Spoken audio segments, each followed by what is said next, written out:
Okay, well, from a tax planning point, there's really a lot of things that an expat might want to look at. And what becomes important to an expat really comes down to their facts and circumstances.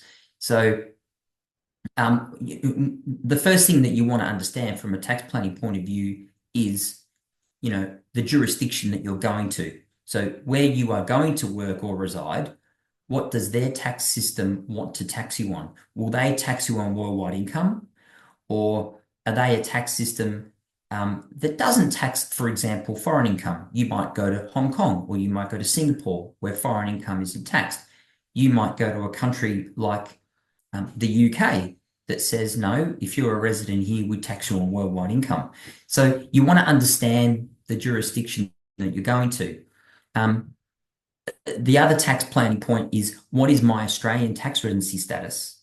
So your tax residency status in Australia is going to determine what Australia does or does not tax you on to a large extent. And it's going to have some impact on you from a capital gains tax point of view. So understand your jurisdiction, understand what Australia is going to do, and also understand the jurisdiction you're going to.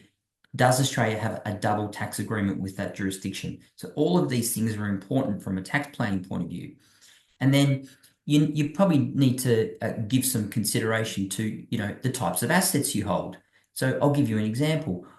One of the things that Australia doesn't allow a non-resident to have is access to what we call the 50% general capital gains tax concession. So it might not be a good idea for you to hold Australian property as an investment when you're a non-resident of Australia, because you don't get the 50% general capital gains tax exemption. Compare that to becoming a non-resident and choosing to invest in shares, which are typically non-taxable Australian property, and shares that a non-resident buys and sells and not subject to any Australian capital gains tax. So compare that to paying full capital gains tax on an Australian property. And one of the tax planning points that you would really want to have a look at is, what types of assets do I choose to invest in? An area that's generally important for Australians to go abroad is, what happens to my Australian home, my principal residence or my main residence.